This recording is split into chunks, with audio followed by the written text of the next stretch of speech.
Hello et bienvenue à toutes et à tous dans ce nouvel épisode du Petit Podcast. Le Petit Podcast, pour rappel, qu'est-ce que c'est? C'est tout simplement un podcast qui sort aléatoirement, un podcast qui dure moins de 15 minutes ou 15 minutes tout pile. Un podcast où dans la première partie je reviens sur un film du présent ou du passé et où dans la deuxième partie je reviens sur une actualité du cinéma assez intrigante. Pour ceux ou celles qui découvrent le concept avec cet épisode, sachez qu'il y a déjà de nombreux épisodes qui existent sur la chaîne, je vous mettrai le lien de la playlist en description. Avant de véritablement commencer ce nouvel épisode, si ce dernier vous plaît, vous intéresse, n'hésitez pas à le liker, le commenter et le partager sur vos réseaux sociaux et n'hésitez pas également à vous abonner à la chaîne, ça me ferait plaisir, j'avoue. Bienvenue dans le Petit Podcast et bonne écoute. Aujourd'hui, dans la première partie du Petit Podcast, il sera question de Borderlands, le film, et croyez-moi, j'ai des choses à dire. Ensuite, dans la deuxième partie, il sera question de Terrifier 3 qui arrive bientôt dans nos salles obscures. Et oui, je dis Terrifier et pas Terrifier. Qu'est-ce qu'il y a? Je dis Terrifier. Terrifié. J'ai un accent anglais horrible, donc je dis Terrifié. Sur ce, c'est parti pour parler avec plaisir. C'est parti pour parler de Borderlands. Il y en a pas deux comme toi, t'es à part. Haha, tuez-les tous.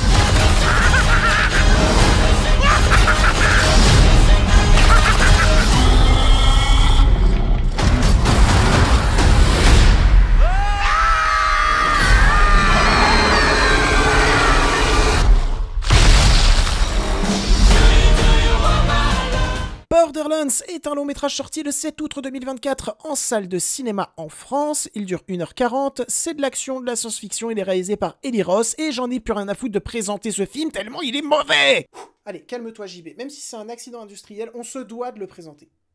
On se doit. Pourquoi je dis on se doit?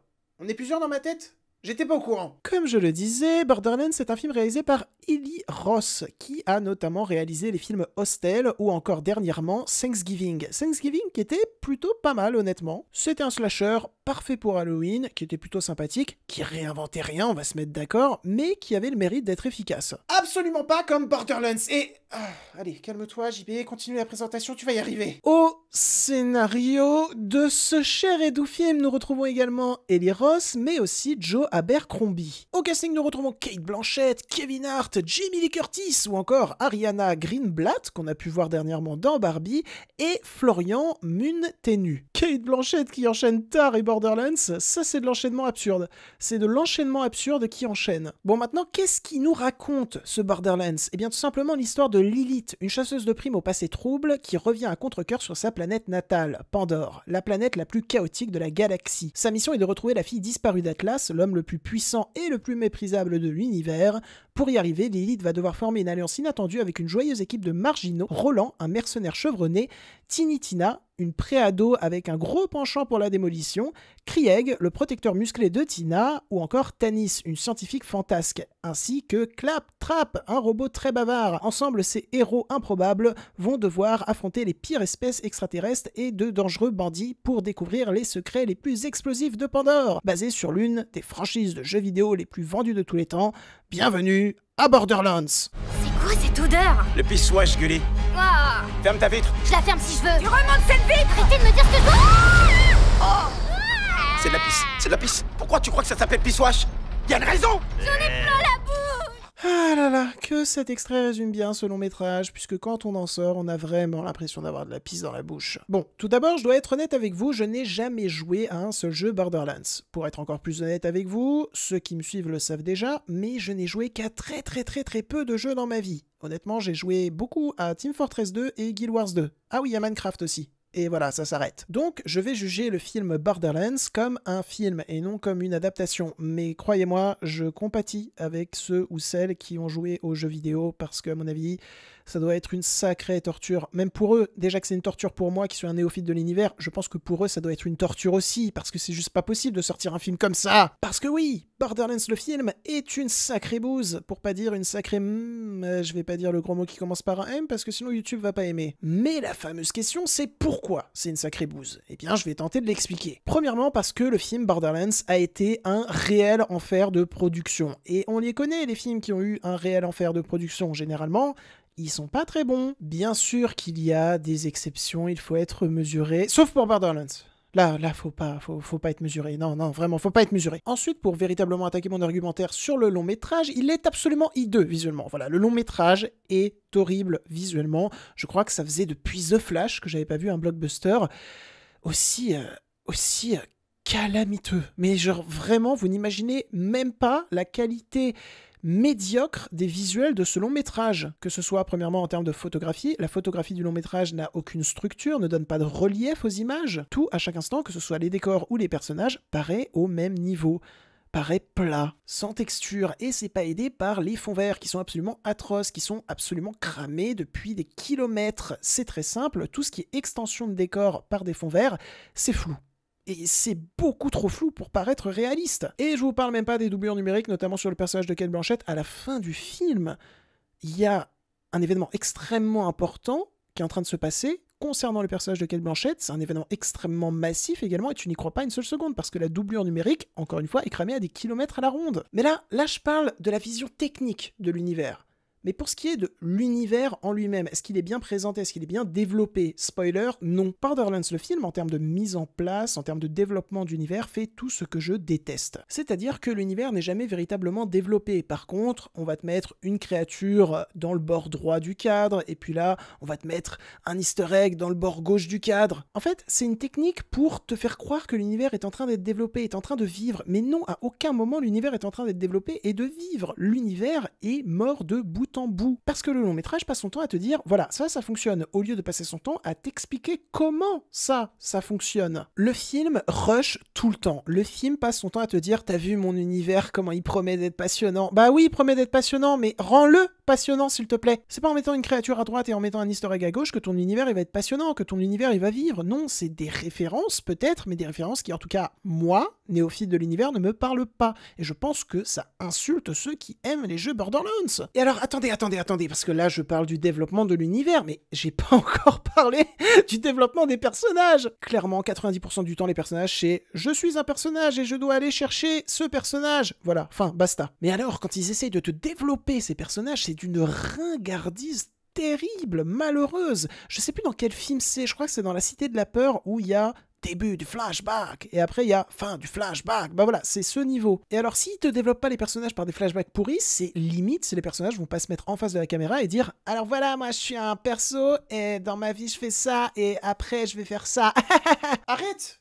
Juste arrête, s'il te plaît. Donc l'univers est mal construit, les personnages sont mal construits.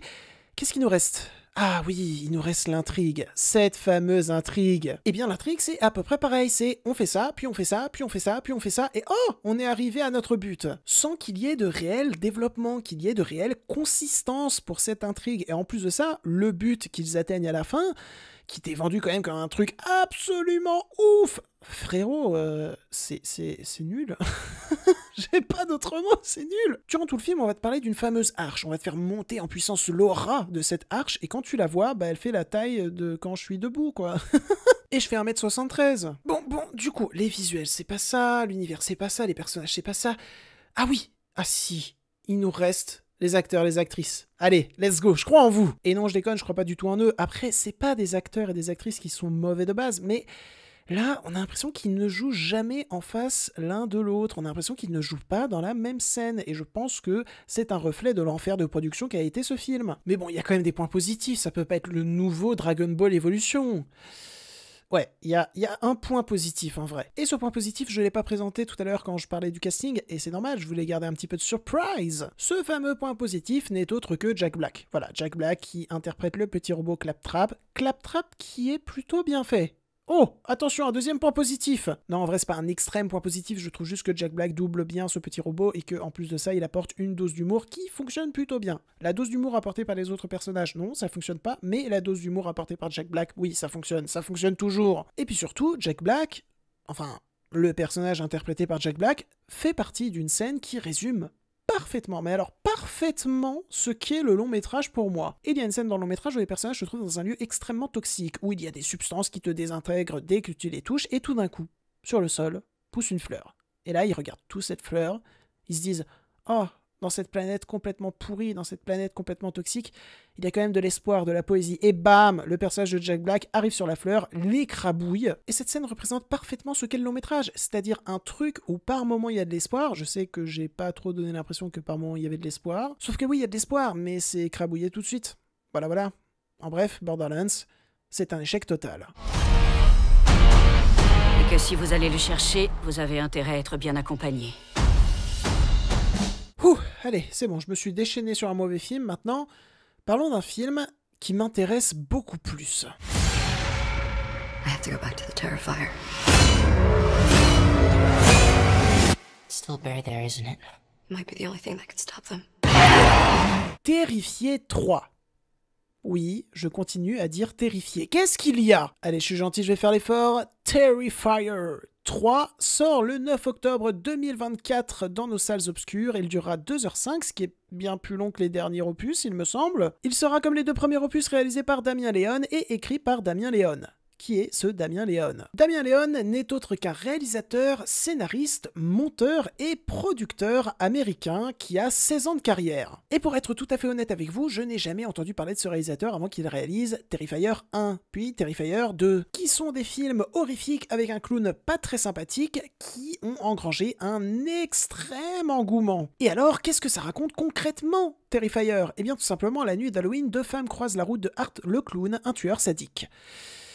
Voilà, c'est le résumé officiel, et vu que je suis nul en résumé, je peux pas faire mieux. Voilà, désolé, je peux pas faire mieux. Et Terrifier 1 et 2, c'est des films que j'aime plutôt bien, honnêtement. Après, je sais qu'il y a des gros haters de ces films, mais je sais également qu'il y a des gros fans de ces films. Pour ce qui est des haters, je fais une grosse dédicace à mon pote Joe. Voilà, si tu passes par là, pourquoi t'aimes pas ces films? Ils sont trop cool. Non, plus sincèrement, je comprends pourquoi ces films divisent, parce que c'est des films qui sont à la limite de l'acceptable. Art le clown est l'un des pires antagonistes du cinéma. C'est un très bon antagoniste, mais c'est l'un des pires en termes de dégueulasserie, quoi. Je me souviens avoir montré une scène à mon père de Terrifier 2, je crois, et lui qui aime bien les films comme ça, généralement, il m'a dit « Ouais, non, là, c'est trop pour moi. Vraiment, arrête, quoi. » Et en vrai, c'est un peu pour ça que Terrifier 3 m'intrigue énormément. C'est-à-dire que le 1 et le 2 ont tellement poussé les limites du gore extrêmement loin que je me demande comment on peut aller plus loin.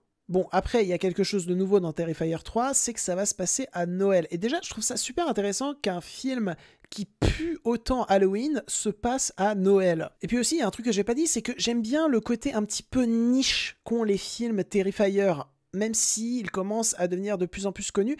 De base, c'est assez niche, et du coup, il y a beaucoup de tentatives dans l'horreur qu'on peut ne pas aimer et qu'on peut aimer, mais en tout cas, c'est des tentatives qui sont riches de mise en scène. Bon, après, j'ai vu beaucoup de gens critiquer le fond des films Terrifier, dire que le fond des films Terrifier est assez problématique. Je pense notamment à Joe, il m'a dit ça.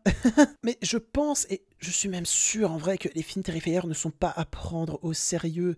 C'est des films, c'est des dégueulasseries. C'est des films qui vont te montrer les pires choses du monde, mais jamais avec du sérieux. Quand tu regardes les films Terrifier, il y a un humour noir qui est extrêmement palpable. Et puis il y a un point que j'aime beaucoup avec les films Terrifier, que je retrouve pas beaucoup dans les films d'horreur actuels, c'est la Final Girl. Ça, j'aime vraiment bien. On a eu plein de Final Girl d'anthologie par le passé, notamment avec la saga Halloween, avec Laurie Strode. D'ailleurs, je vais peut-être parler dans pas longtemps sur la chaîne de la saga Halloween, puisque j'ai vu tous les Halloween cet été en Irlande.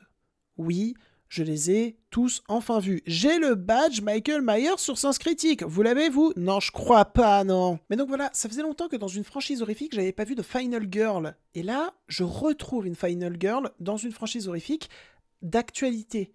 Et donc, ça fait plaisir. Et puis enfin, pour finir, contrairement à beaucoup de gens, j'ai toujours aimé l'approche visuelle de cette saga.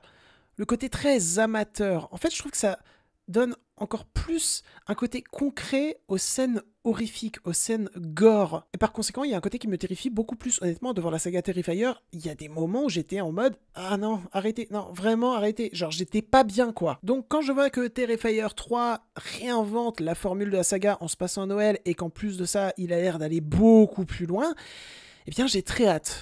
mais en même temps très peur, parce que je sens que ça va me faire flipper, je sens que ça va me dégoûter, quoi. C'est du cinéma d'expérience, et j'aime bien le cinéma d'expérience. Et donc voilà, c'en est tout pour cet épisode du petit podcast. J'espère qu'il vous aura plu, intéressé et diverti. Si c'est le cas, n'hésitez pas à le liker, commenter, partager. Vous connaissez le dicton, n'hésitez pas à vous abonner à la chaîne également. Sur ce, on se retrouve bientôt pour de nouveaux podcasts, pour de nouvelles vidéos. Mes réseaux sont en description. N'hésitez pas à les suivre car je suis très présent dessus. Je m'en vais côtoyer d'autres univers et je vous dis salut!